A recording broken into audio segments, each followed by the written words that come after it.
a w domach siedziały trupy niemieckich rodzin. Całe rodziny w fotelach, na kanapie. Niektórzy mieli poderżnięte gardła, niektórzy poderżnięte żyły.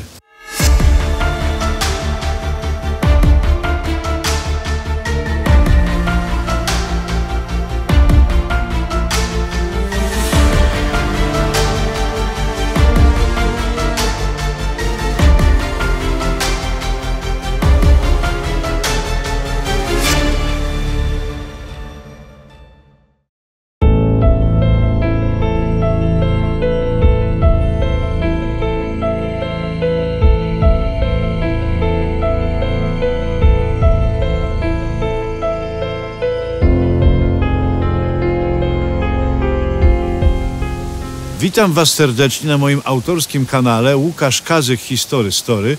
Widujemy się tutaj w każdy wtorek o godzinie 20. Do tych, którzy piszą w komentarzach, wysyłają mi maile albo piszą na Instagrama czy mojego Facebooka, co dalej z poprzednim kanałem. Otóż tam współpraca została definitywnie zakończona i tylko i wyłącznie tutaj spotykamy się, tak jak powiedziałem, o godzinie 20 w każdy wtorek. I cały czas te spotkania, jak sami widzicie, cyklicznie są regularnie emitowane.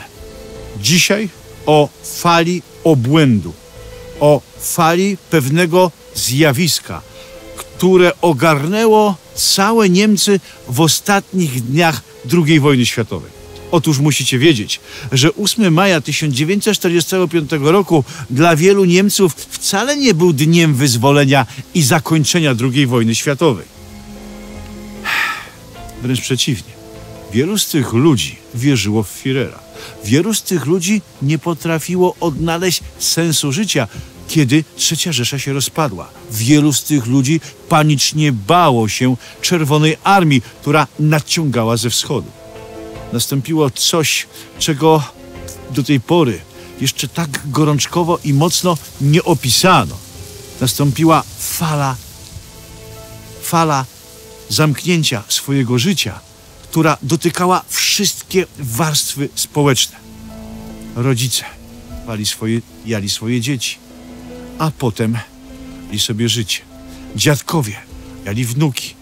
Żołnierze strzelali sobie w skroń i się łykali truciznę i na wiele innych sposobów ze sobą. Czasami zostawiali listy, jak na przykład jedna z mieszkanek Waldenburga, która napisała do swoich dzieci krótki list. Moje kochane dziewczynki. Wszystko się skończyło, a miało być inaczej. Wspominam was i wy wspominajcie mnie z wielką miłością. Całe życie poświęciłam dla Rzeszy i Führera. Hitler. I połknęła Janek. A mecenasem tego odcinka jesteście wy, drodzy widzowie. I nie tylko tego, wszystkich odcinków History Story. Dzięki waszemu wsparciu poprzez kanał YouTube, dzięki waszej wirtualnej kawie, którą nam stawiacie, a my z rozkoszą ją pijemy, kręcąc właśnie takie odcinki, chcemy wam podziękować. Mamy dla was całą masę gadżetów, jak na przykład specjalną tekturową podstawkę z logiem kanału pod kufel na herbatę z 2 palcami pianki. Mamy też naszywkę haftowaną, którą świetnie możecie sobie na rzepie przypiąć na kurtce. Mamy również pocztówki z kanału History Story z pozdrowieniami z planu filmowego, z autografami całej naszej ekipy, Krzyśka, Daniela i mojego. Mamy wreszcie nalepki, o które pytaliście, na wasze fury albo też na Maca czy laptopa. I mini plakaty z serialu Dolny Śląsk, Zaginione skarby telewizji History Channel z moim osobistym autografem. A na koniec, żebyście mogli to wszystko w coś włożyć, magnes specjalnie preparowany na parze w celu uniknięcia pęknięć, sprowadzane z dawnej Węgierskiej Republiki Ludowej i oczywiście torba z dolnośląskiego lnu. Łukasz Kazek History Story. Wszystko to pakujecie w torbę i ruszacie w podróż do przeszłości. Za 8 posmaruję wam chleba piętkę, za dychę postawię wam w Wiedlince żuru michę, a za kawę latę w górę wyślę wam gadżetów pełną furę. Informacje, jak zdobyć tą unikalną kolekcję History Story, znajdziecie na moim Facebooku i na moim Instagramie. oraz w dziale Społeczność na kanale Łukasz Kazek History Story. Zapraszam Was na odcinek.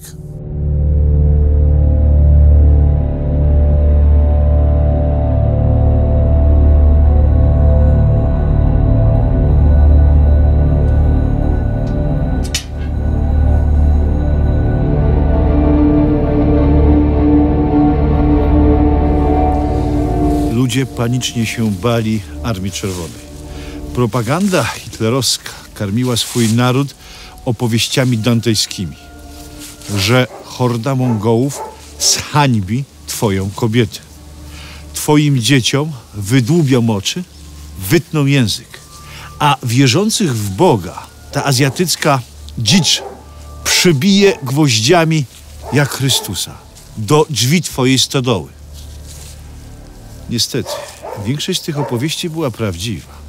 Uciekinierzy ze wschodu potwierdzali potworne hańbienie kobiet przez żołnierzy Armii Czerwonej. I ci ludzie, kiedy już nie mieli dokąd uciekać, w takiej wsi jak tutaj, gdzie z jednej i z drugiej strony wlewały się oddziały sowieckie, wybierali śmierć, bo to była jedyna ucieczka.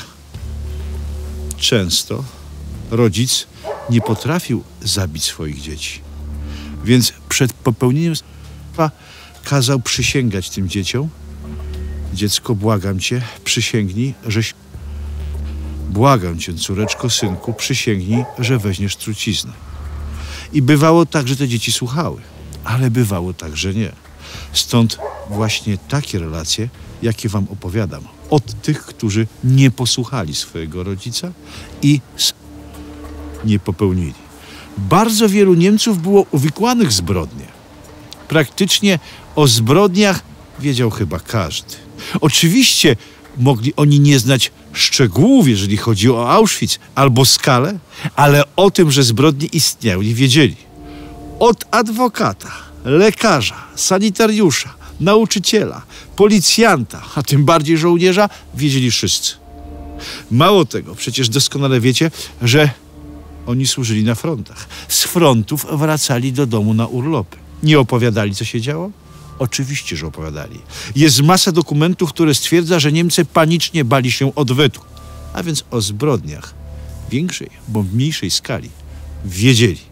I tego się panicznie obawiali. I to była też przyczyna odbierania sobie.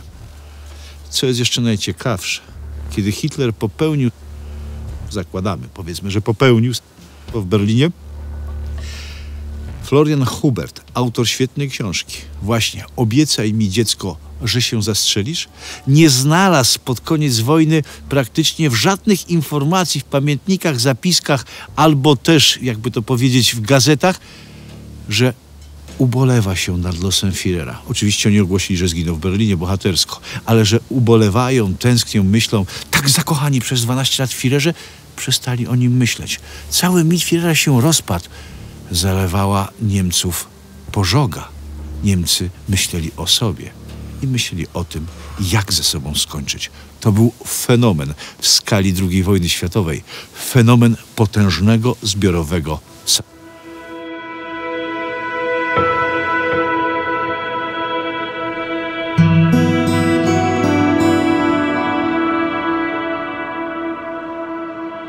Po przejściu całej tej wichury, nawały sowieckiego walca, następowała cisza. Pamiętam, jak jeden z pierwszych osadników opowiadał mi, że jak wjeżdżał do Szczecina i szedł ulicami, to była głucha cisza. A w domach siedziały trupy niemieckich rodzin. Całe rodziny w fotelach, na kanapie. Niektórzy mieli poderżnięte gardła, niektórzy poderżnięte żyły. Trzeba było te trupy pochować. Więc Sowieci nakazali niemieckim zarządcom cmentarzy, aby się tym zajęli.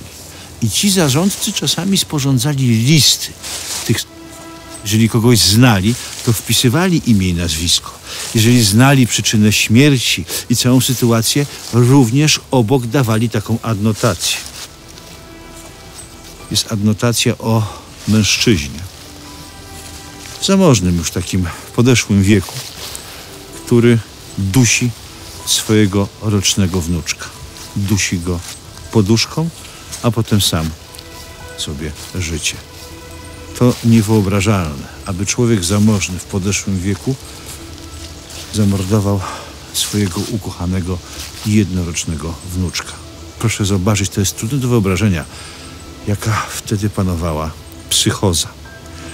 Kobietę czerwonoarmiści zhańbili kilkukrotnie na oczach jej dzieci, a jej męża na oczach jej dzieci zastrzelili. Ona wraz z najstarszym synem i swoim ojcem, a więc dziadkiem dzieci, udała resztkami sił spakować dobytek i uciekła spoza miasta. Tam pod lasem, kiedy odsapnęli, wyciągnęła żyletkę i zaczęła pod sobie i dzieciom żyły. Gdyby nie trzeźwość umysłu jej ojca, czyli dziadka tych dzieci, one by nie żyły. On ich uratował.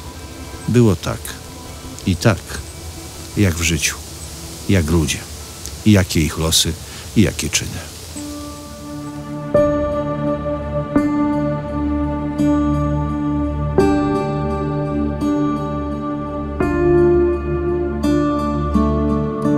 Zabudowania nieistniejące już wsi w Sudetach. Tutaj stał piękny poniemiecki dom. Mieszkała rodzina Schmidtów. Ojciec i wuj byli na froncie. Została tylko matka, córka i trójka małych dzieci. Sowieci z impetem z 8 na 9 maja wtargnęli do tej górskiej osady. Kobiety zhańbili na oczach dzieci. Ale dzieciom oficer sowiecki wyciągnął kawałek czekolady i kazał im smakować i jeść. I jednocześnie patrzeć, co robią jego żołnierze z babcią, z mamą i z siostrą. Babcia nie wytrzymała i siostra pobiegła na strych tego domu, sznurek i się... Matka chciała zrobić to samo, ale chłopczyk, który dostał czekoladę, jej syn, złapał ją za nogi i mówił: mamo, musisz żyć, błagam cię, musisz żyć. Ja nie chcę już więcej czekolady, ty musisz żyć. Obłęd minął i przeżyła. Ten chłopczyk, który mi opowiadał, to wszystko ma dzisiaj ponad 84 lata. Żyje, mieszka w Lipsku. Miewa się dobrze. Czasami jeszcze korespondujemy.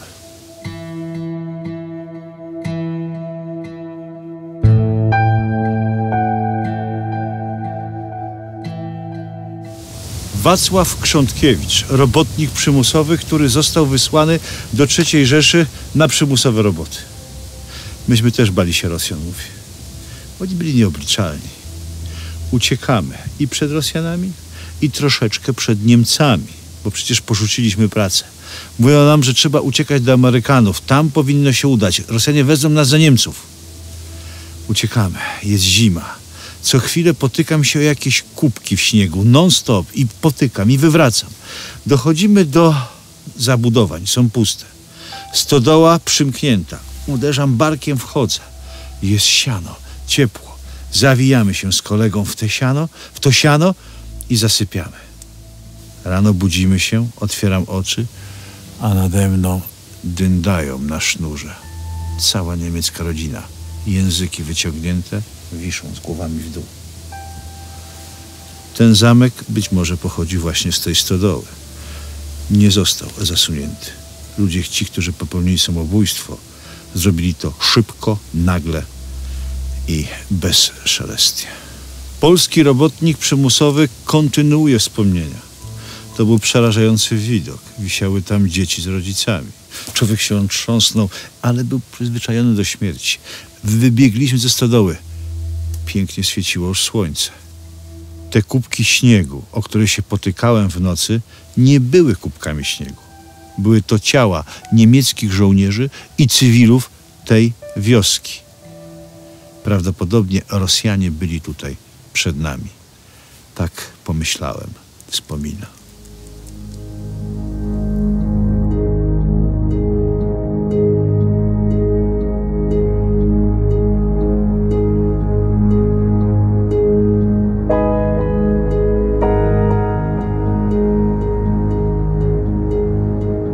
Czasami samobójcy zostawiali po sobie pamiątkę. Krótki list dla potomnych, jak na przykład żona szefa NSDAP w Barsdorf, która napisała dosłownie 2 linijki. Czymże jest cierpienie wobec takiej osoby, kobiety jak ja? Czymże jest dziedzictwo niemieckiego żołnierza wobec armii wrogów? Naprawdę pragnęłam zobaczyć moją ojczyznę ogromną, potężną. W tej ostatniej godzinie życzę sobie tego wciąż z całego serca.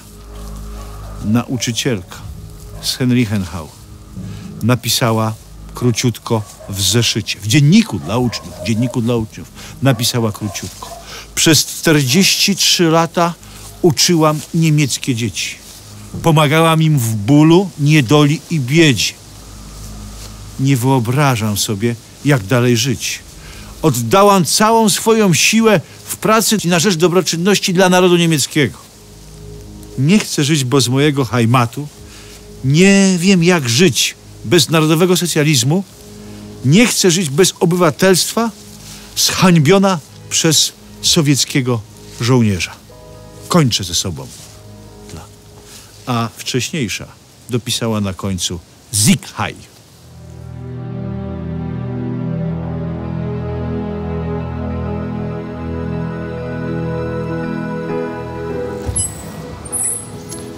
W 2010 roku rozmawiałem z byłym niemieckim mieszkańcem Wieste-Waltersdorf. To moja rodzinna miejscowość Walin, który dokładnie mieszkał w tej kamienicy. Był chłopcem 12-letnim.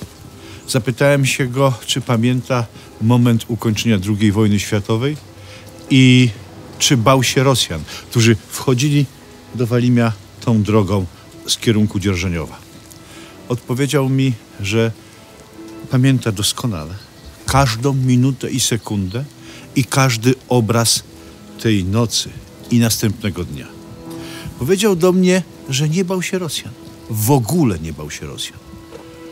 Powiedziałem, to chyba dobrze, ale mówi, to, że nie bałem się Rosjan, to nie znaczy, że nie czułem strachu. Czułem strach, proszę pana, przed swoimi rodzicami. My jako dzieci wiedzieliśmy, że oni popełniają i ciągną nas ze sobą. A ja chciałem żyć. Całą noc z młodszą siostrą nie spaliśmy z 8 na 9 maja. Schodziłem po cichutku do kuchni i patrzyłem, czy rodzice nie odkręcili gazu. Na szczęście nie odkręcili. I dokładnie tutaj tą dróżką stałem, kiedy 9 maja rano jechały sowieckie oddziały. Miałem wiadro z zimną wodą, chochle i dawałem im pić. To był upalny dzień. Sowiec się tutaj zatrzymał, a akurat w moim wiadrze brakło wody. Sowiecki oficer wyciągnął pistolet i przyłożył mi do głowy. Wtedy też się bałem. Ale mój kolega krzyknął, że jest już Wasser i przybiegł tutaj z następnym wiadrem. Kazał nam się napić tej wody, otworzyć usta, czy nie ma jakichś zabarwień i wtedy dopiero, kiedy myśmy stali po 2-3 minutach żywi przed nim, dopiero on chochlą napił się wody. Schował pistolet, pogłaskał nas po głowie i powiedział, że Hitler kaput. 2 razy czułem strach. Wtedy przed nim, ale jeszcze większy przed swoimi rodzicami.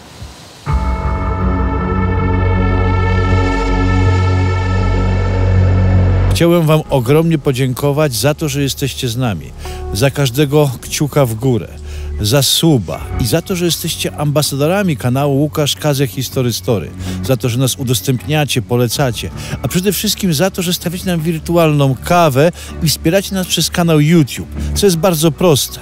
Pod odcinkami są zakładki, jak udostępnij i na przykład podziękuj. Wchodzicie w zakładkę podziękuj, wybieracie dowolną kwotę wsparcia i możecie nas wesprzeć z każdego kraju na ziemskim globie.